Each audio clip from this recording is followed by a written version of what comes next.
Hello everyone, I hope you all are doing fine. My name is Moinak and this is the second part of a four-part series of WBPSC Assistant Engineer Civil 2014 paper.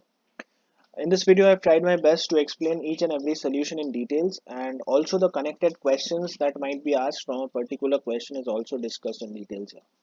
So if you're new to this channel and if you like the content that I'm making, do subscribe to my channel and share this video with your friends who are preparing for similar government exams in civil engineering. So without wasting any more time, let's start with the questions. First question is the percentage of alumina in good brick earth lies between. Now the percentage of alumina in good brick earth lies between 20 to 30%. Also, we should know about the composition of brick earth. Now the brick earth consists of silica, alumina, lime, oxides of iron and magnesia. You can remember this by remembering this word salom, where S where S is for silica, A for alumina, L for lime, O for oxides of iron, and M is for magnesia. Now silica is between 50 to 60%, alumina is from 20 to 30%, lime is from 4 to 5, oxides of iron is from 5 to 6, and magnesia is less than 1%. Also, the main function of silica is to prevent shrinkage, warping, as well as cracking. For alumina, it imparts plasticity to the brick earth, which is very important. Lime, it prevents shrinkage. Oxides of iron helps in fusion of lime and silica, as well as it gives a reddish brown color to the bricks. And magnesia, it imparts a yellowish tinge to the brick, as well as it prevents shrinkage to a certain degree. So the composition of brick earth and these properties are also very important. This might be asked in the coming exams as well. So next question is the Ca2 plus ion is given as 40 milligram per liter and the Mg2 plus ion is given as 12 milligram per liter. The question is what is the total hardness? Now hardness is actually caused by the presence of multivalent cations in water, and the major cations being Ca2 plus and Mg2 plus, right? So the hardness is calculated by the gram equivalent times the equivalent weight of CaCO3. We calculate hardness in terms of CaCO3, right? Now the total hardness in this particular case is given by the gram equivalent times the equivalent weight of CaCO3. For calcium, the amount of calcium present in the water sample divided by its equivalent weight, which is 20, times the equivalent weight of CaCO3, which is 50, right? Plus the magnesium 2 plus ion present in water sample divided by its equivalent weight times the equivalent weight of CaCO3. So the Ca2 plus ions present in the water sample is 40 divided by its equivalent weight, calcium's equivalent weight, which is 20, and the equivalent weight of CaCO3 is 50, plus 12, which is given in the question, 12 milligram per liter of Mg2 plus ions present in water sample divided by its equivalent weight, that is the equivalent weight of magnesium, times 50, which is the equivalent weight of CaCO3. If you calculate, the answer would come out to be as 150 milligram per liter as CaCO3. So the answer should be A.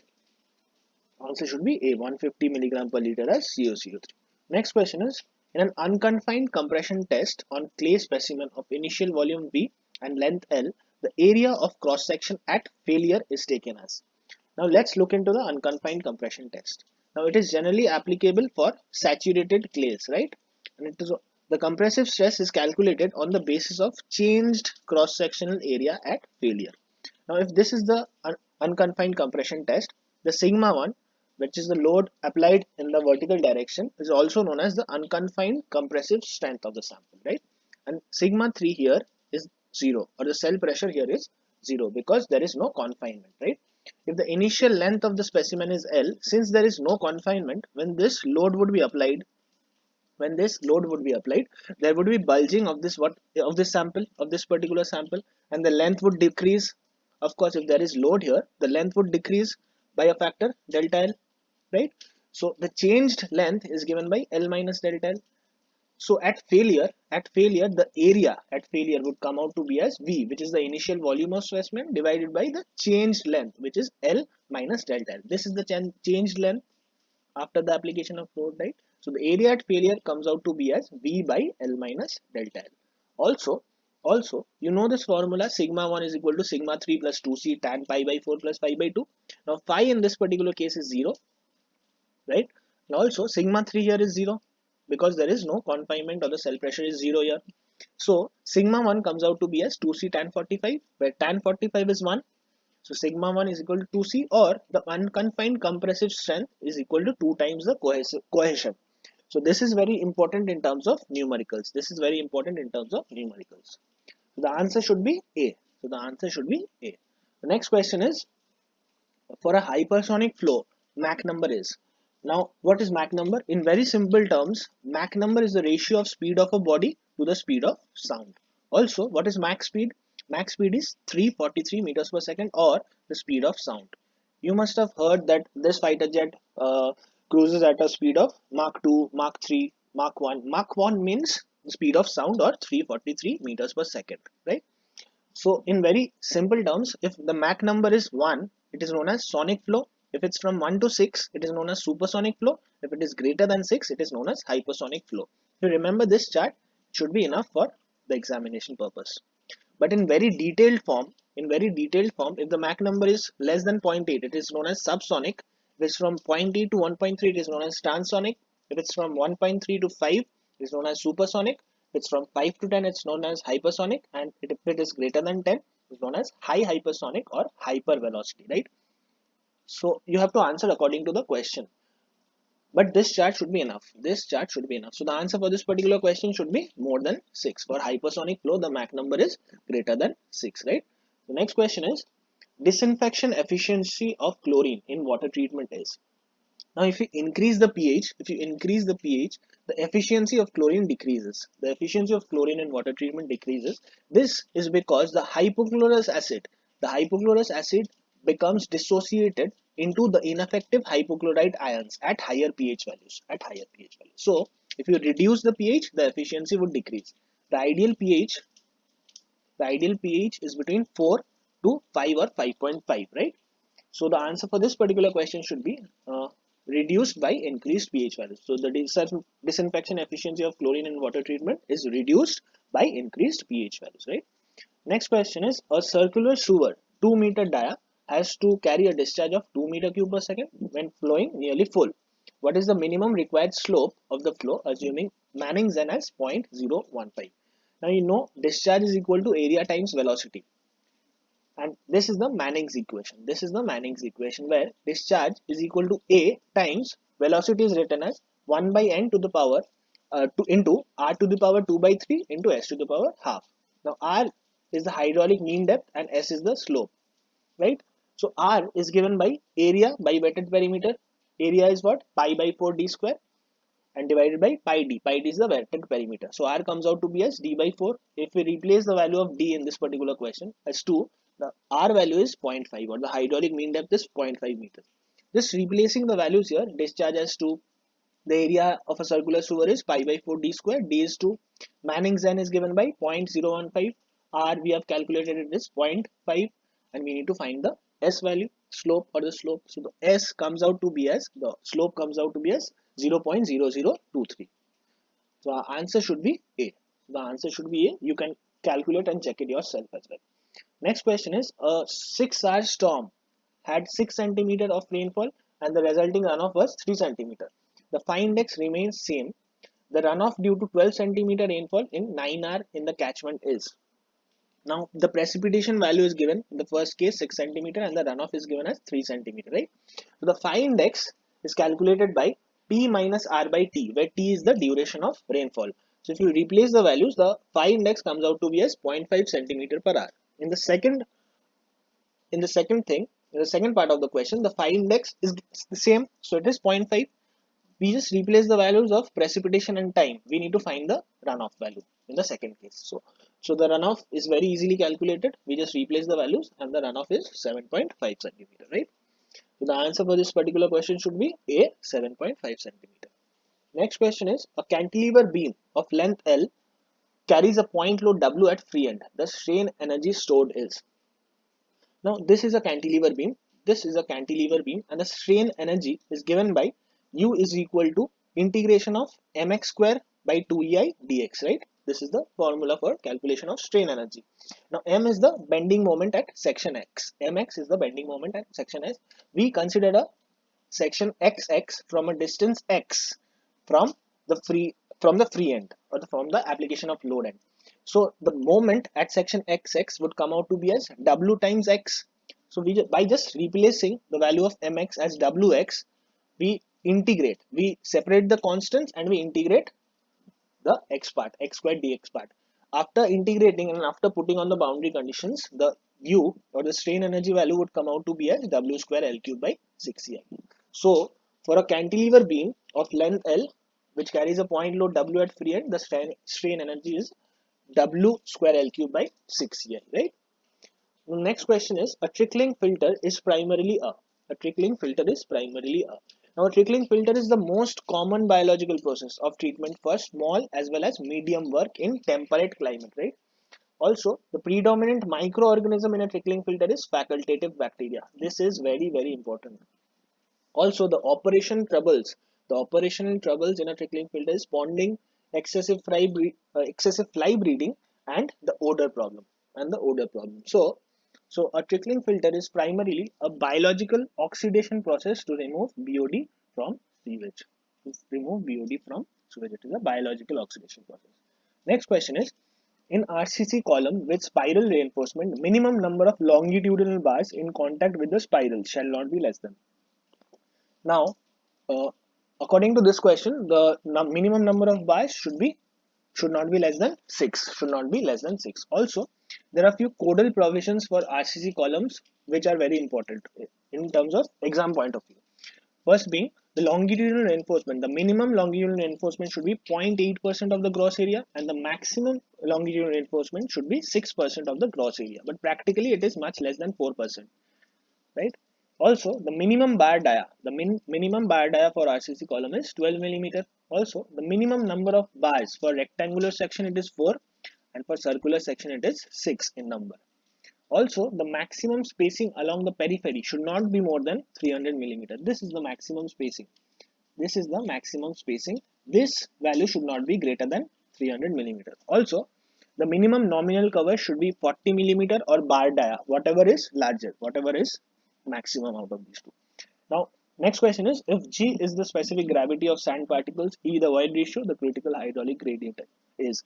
Now, this question has been repeated in 2016, 2014 as well as 2012. So, it might as well be asked in the 2020 examinations. You already know the answer. It is G minus 1 by 1 plus C. Also, in terms of porosity, it can be written as G minus 1 into 1 minus N. Next question is the angle of internal friction of clay as per UU test or unconsolidated undrained test is. Now, for clay, the angle of internal friction is nearer 0 degree, near to 0 degree. So, the answer should be 0 to 5 degree, right? 0 to 5 degree. Next question is geosynthetics is used in pavement construction for. Now, geosynthetics is used in pavement construction for separation, reinforcement, drainage, and filtration. So, it is used for all the above. It is used for all the above, but the major function of geosynthetics is separation in pavement construction is separation. So in construction of a pavement in which the subgrade made of clay soil is kept to separate from granular base course. So the geotextile is kept here so as to separate the two layers. Because when load comes in this direction, if there is no geotextile, these two layers would intermix between each other, and the life of the road because of the intermixing, the load carrying capacity of the pavement would decrease. So the life of the road would also decrease. So instead, we put a geotextile in this particular layer so that the intermixing between two layers does not happen and the life of road increases. So the answer for this particular question should be all the above, but the major function or the major use of geosynthetics is separation in pavement construction, right? Next question is, battens shall be used or designed, to carry bending moment and shear force arising from transverse shear force V, which is dash percent of the total axial load on column. Now, battens are used in compression members to keep the columns or compression members in place, right? Now the depth of end battens is greater than the depth of intermediate battens. Now these are the end battens, the depth of which is greater than the intermediate battens. Also, it is assumed that batten plates are subjected to an assumed transverse shear force of 2.5% of the total axial force. 2.5% of the total axial force. Important. This is important. Also, the battens are designed for bending moment as well as shear force. So the answer should be 2.5% of the total axial load. Next question is diameter of holes for bolts or rivets less than 25 millimeter dia should be larger than.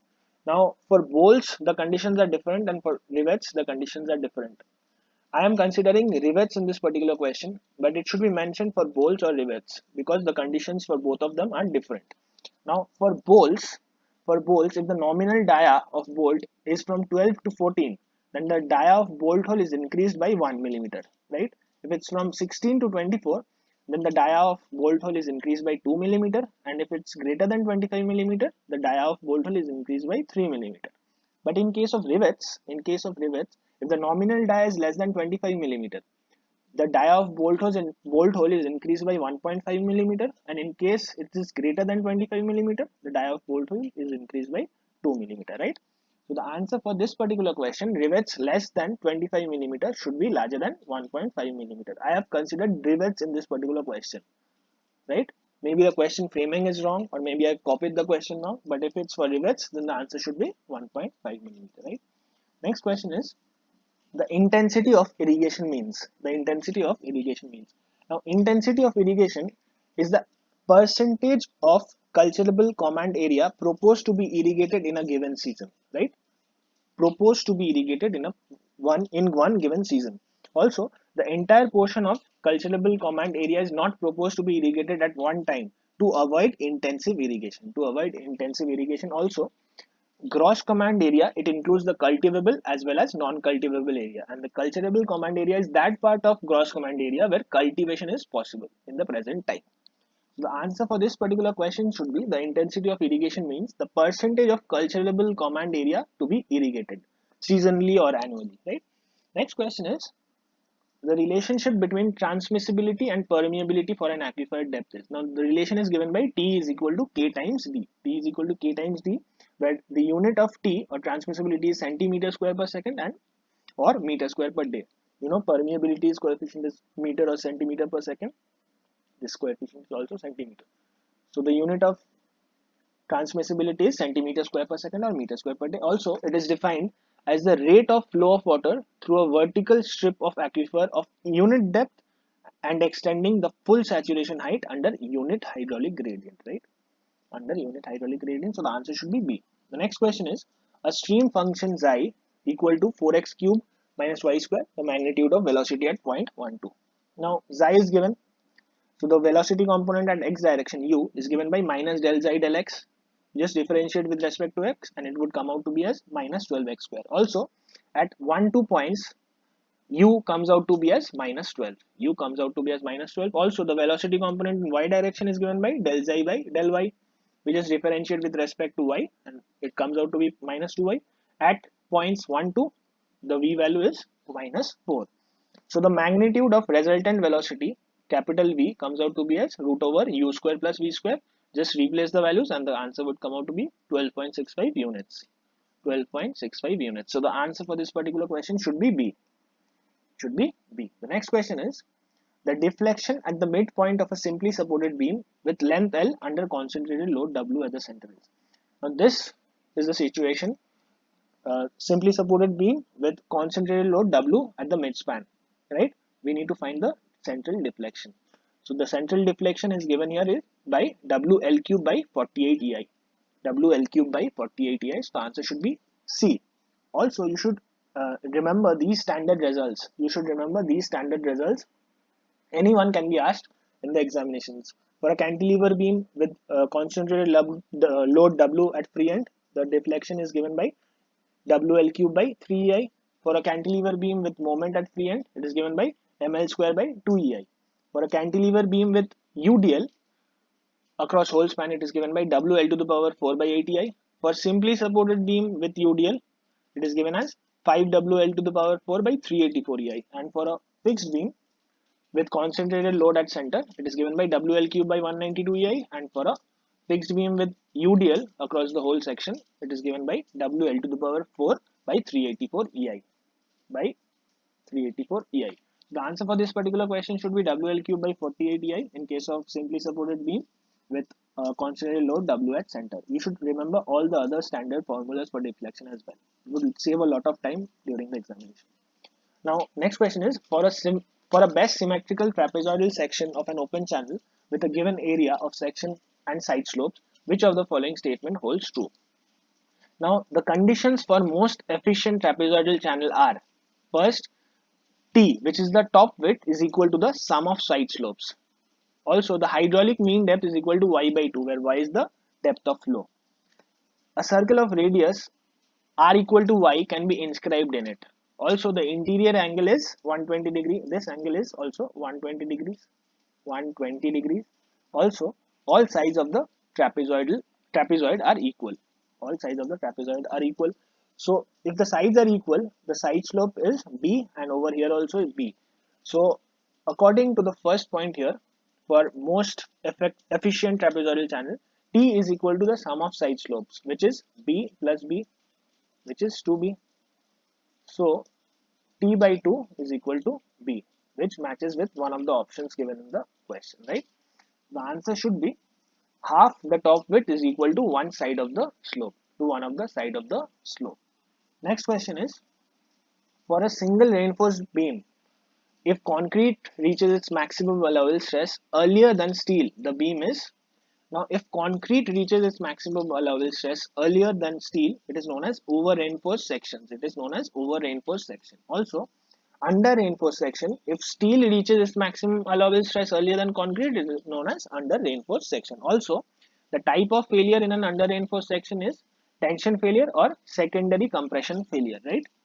Secondary compression failure. And for over-reinforced section, the type of failures are compression failure and primary compression failure.